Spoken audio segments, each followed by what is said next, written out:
Um, Hello and welcome to the Scienza Malta National Information Session on the CETP Partnership 2026 Joint Call. Thank you for joining. My name is Margarita. I'm from the Internationalization Unit within Scienza Malta. And today, first of all, I will be giving you a very brief overview on Scienza Malta as an organization and the role of the Internationalization Unit, in case you're unfamiliar with it. I will also be giving you a brief introduction to the CETP partnership, and I will cover the details of the 2026 joint goal for the CETP, both from a partnership perspective and from the national perspective.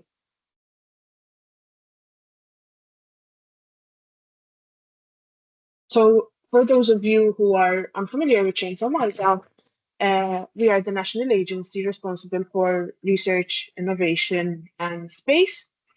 We have 5 main technical units. We have the Policy and Strategy Unit, which directs our work, while the other units, we manage and implement national and international funding programs. The Internationalization Unit, which is the unit I form part of, it facilitates participation in both bilateral and multilateral partnerships. Bilateral partnerships, they support collaborative projects between Malta and one other country.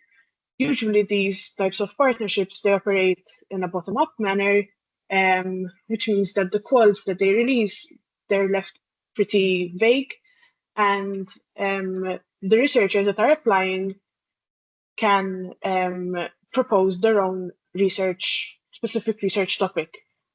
On the other hand, multilateral calls, they operate on a more top-down approach, which means that the partnership, when they release the call, they have very specific thematic areas that they want to address, and anyone that applies has to address those specific research areas. On the screen, you can see the current internationalization funding portfolio. The partnerships shown on the right are bilateral partnerships, whereas the partnerships shown on the left, they are multilateral partnerships. CETP, which is the partnership that we're mainly going to be talking about today, it's a multilateral partnership. So, an introduction to the CETP. Publishing the journal, I guess.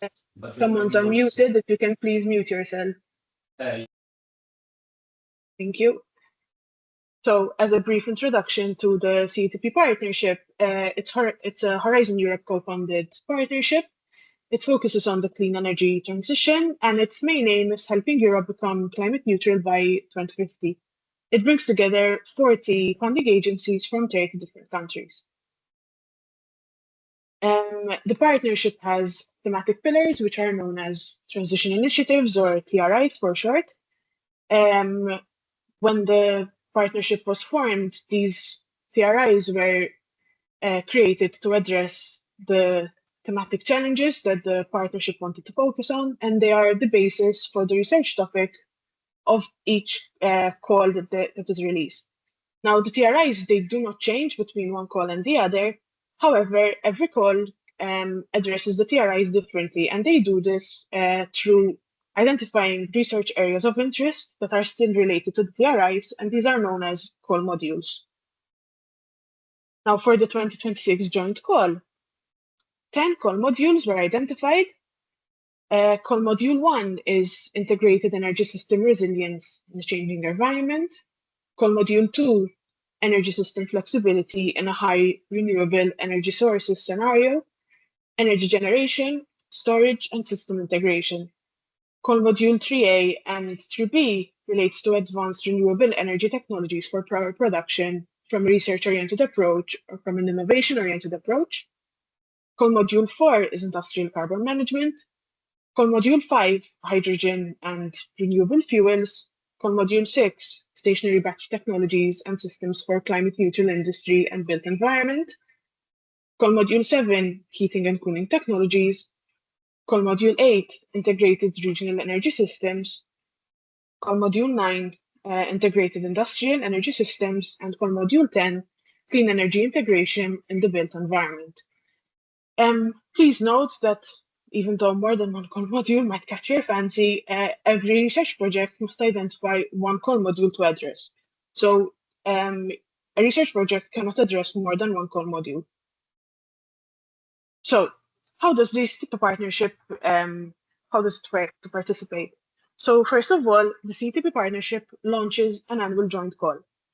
If you're interested in applying in a call, since this is a multilateral partnership, you cannot apply as an individual. So the first thing you need to do is join a research consortium. And the research consortium needs to have at least 3 partners from 3 different countries. To participate in the call, the consortium must submit an application to the partnership. Now, even though you apply as a consortium, each partner is funded by their own national funding agency. So, for example, if we take the 5 countries on the screen right now as one consortium, Scienza Malta, which is the Maltese National Funding Agency, will fund the Maltese applicant. However, for example, the Italian applicant, they will be funded by the Italian National Funding Agency. In terms of general call specifications, as I said before, the project consortium, it has to include at least 3 partners from 3 different countries. However, also please note that at least 2 partners have to be from EU member states or Horizon Europe associated countries. Moreover, when forming the consortium, please also keep in mind that some countries don't participate in all the core modules. So if you're, for example, interested in core module 1, please make sure that the consortium you join, it comes from countries that are also participating in core module 1. The project consortium must also have a project coordinator, and every proposal must include a work package addressing synergies with the CETP partnership knowledge community.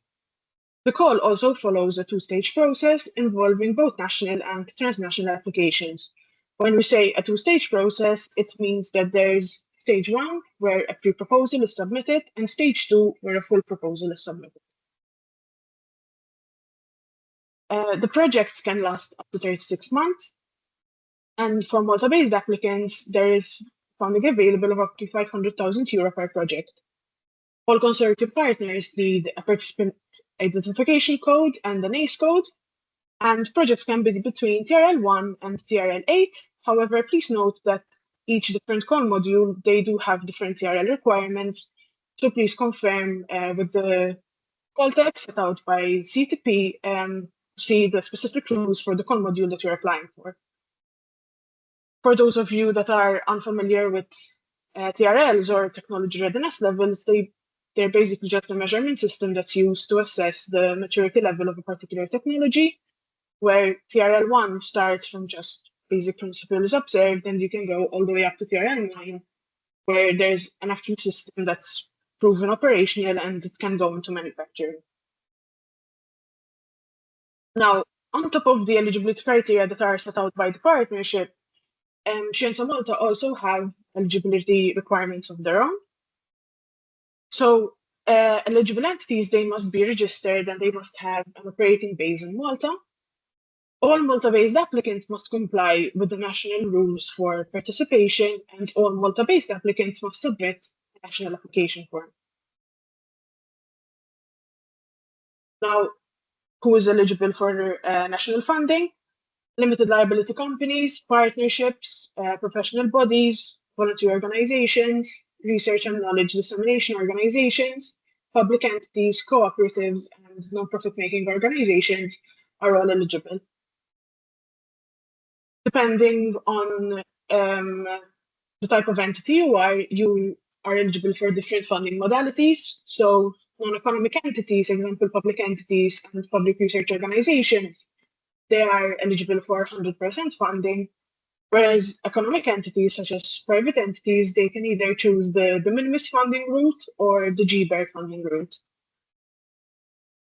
Now, for the de minimis funding route, you can request up to 75% of the total project cost, and the remaining 25% has to be on contribution, and it cannot be contributed to in kind. Now, please note that the de minimis route does have a capping of €300,000 over 3 years, which means that if in the past 3 years you have received more than €300,000 in funding through the de minimis route, you are no longer eligible for it, and you must apply through the GBER route. which is up to 70% of the requested funding, and the remainder has to be on contribution, and it cannot be paid in kind. In terms of GBER, the aid that you get, there is a blanket aid of 25%. And then, depending on whether you're a small or medium-sized undertaking, you get an extra 20 or 10%.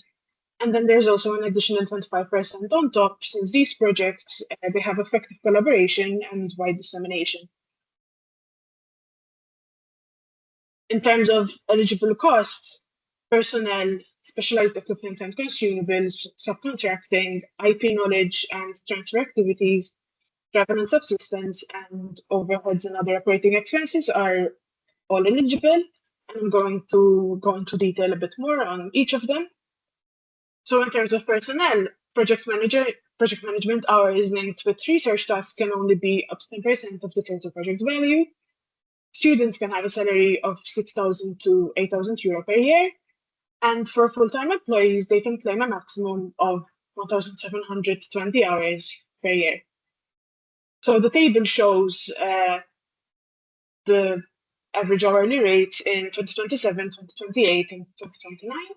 And please note that for subsequent years, a 5% increase per year is allowed. And please also note that for management and senior researchers, there's a capping of 2 per project. In terms of instruments, specialized equipment, and consumables, for those that are non-economic entities or undergoing the minimis route, the cost to purchase or lease specialized equipment is completely covered. Whereas for those undergoing the GBER route, only the depreciation costs throughout the life of the project are eligible. In any case, the cost of research consumables cannot exceed 30% of the total project value. In terms of travel and subsistence, for those who are non-economic entities or going through the minimis route of funding, economy flights and public transport are covered, as well as per diems for up to 14 days in a row. If you're attending a consortium meeting, up to 2 people will be eligible to attend.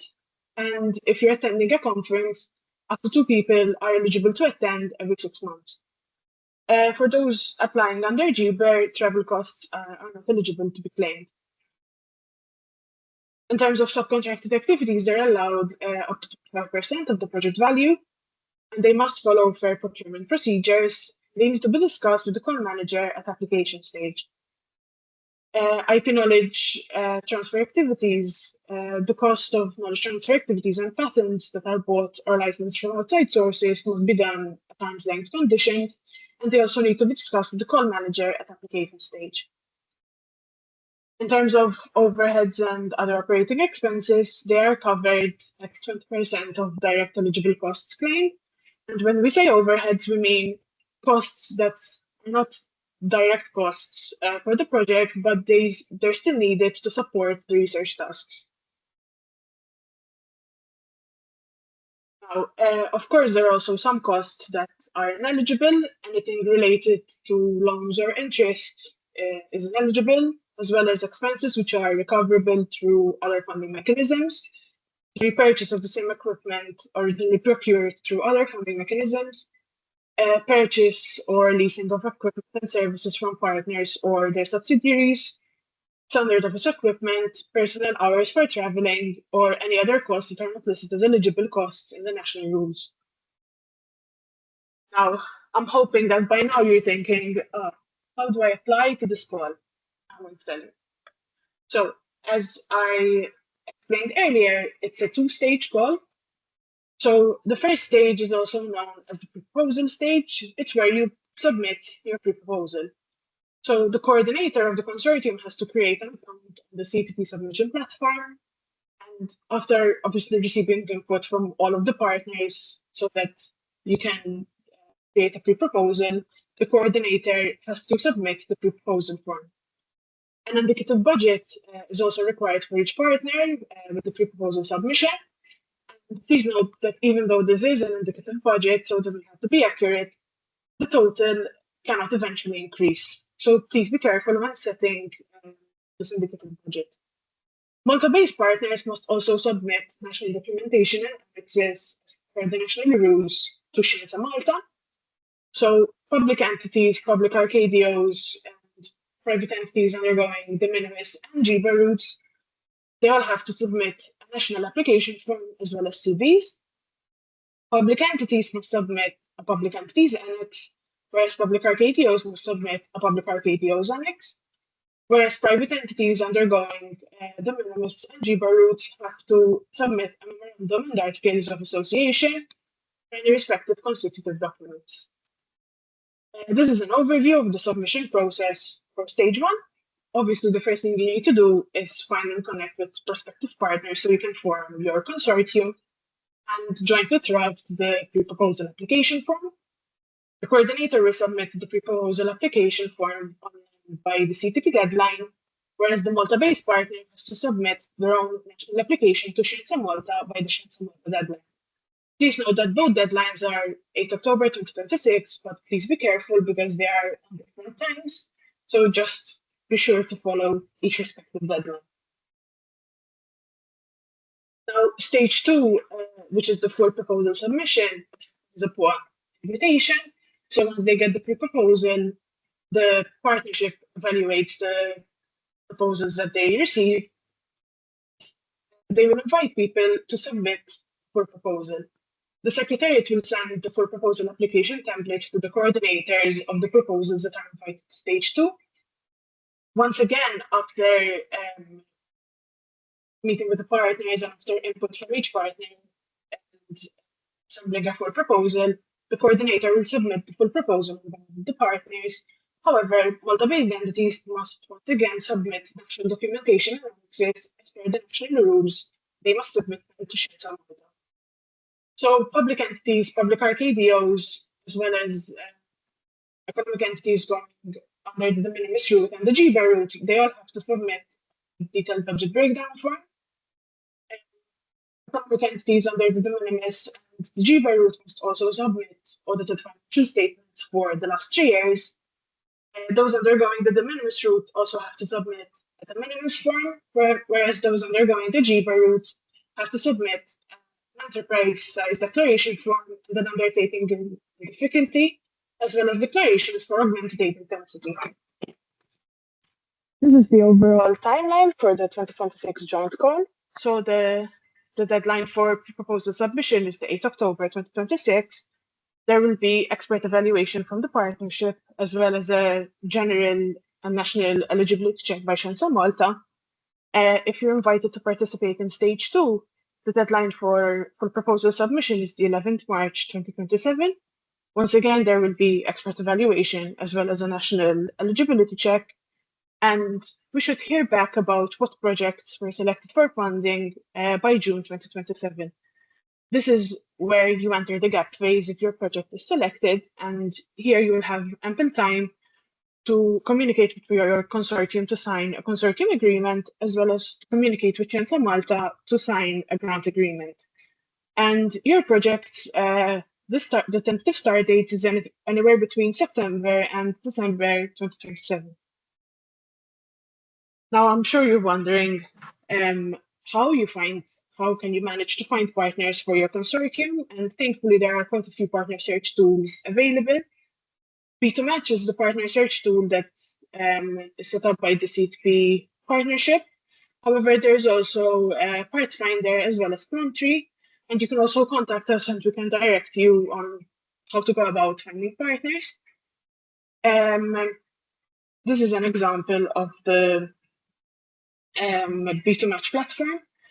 So you can either find collaboration opportunities, which means people upload information on their projects, and you can see other people's projects that you might want to join, or else you can advertise your own projects and people can contact you to join your project consortium.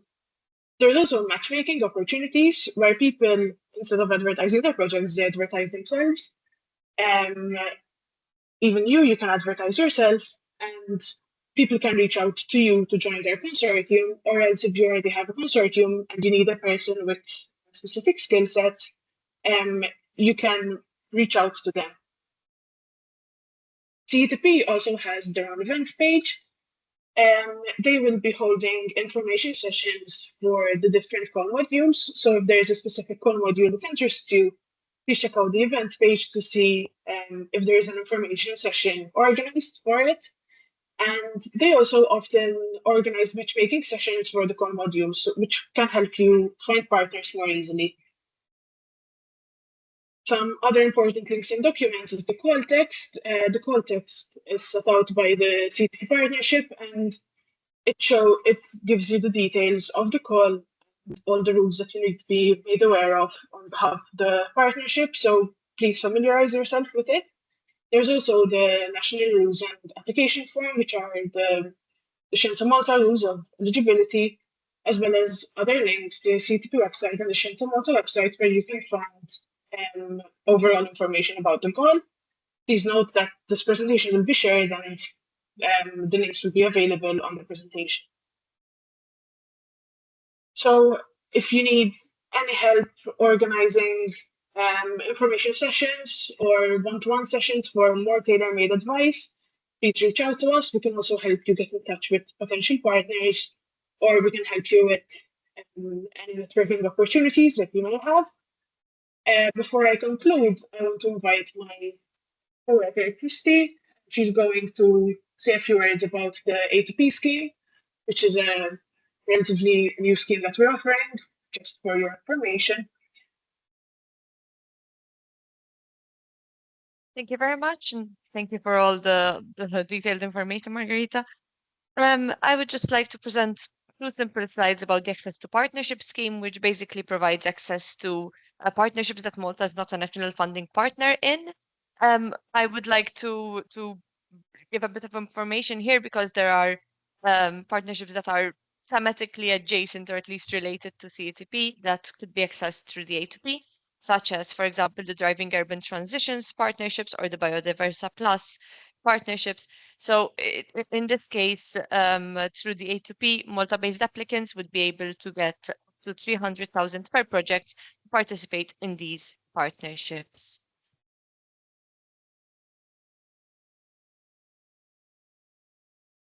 In this case, the eligible criteria and entities remain the same.